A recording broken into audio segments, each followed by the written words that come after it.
Mobile అనేది ఒక వస్తువు, కానీ అది నేడు మన జీవితంలో ఒక భాగం అయిపోయింది. ఎంతలా అంటే ఉదయం లేవగానే మనం చూసేది మొబైల్ ఫోన్. రాత్రి నిద్రపోయేటప్పుడు చివరిగా చూసేది మొబైల్ ఫోన్. మనం అనుకుంటాము 5 మినిట్సే కదా అని, కానీ ఆ 5 మినిట్స్ పెరుగుతూ పెరుగుతూ మన సమయాన్ని తినేస్తుంది, చదువుని తినేస్తుంది, మన ఆలోచన శక్తిని హరించేస్తుంది.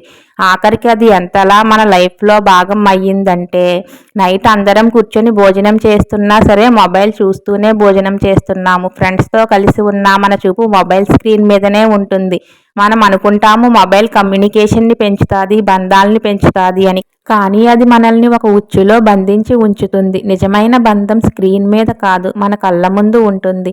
మనం నిజమైన బంధంతో కలిసి సంతోషంగా ఉండండి, అప్పుడే బంధాలు బలపడతాయి. మొబైల్ వాడొద్దని కాదు, దానికంటూ ఒక లిమిట్ కేటాయించుకోండి. అది ఎంతవరకో అంతవరకే.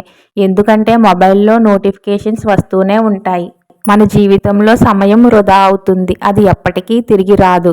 అంతేకాకుండా మనం కలిసి ఉండాలనుకున్న బంధాలు, మనతో కలిసి ఉండాలనుకున్న బంధాలు, వాళ్ళతో గడిపే క్షణాలు మనకు జీవితంలో తిరిగి రావు.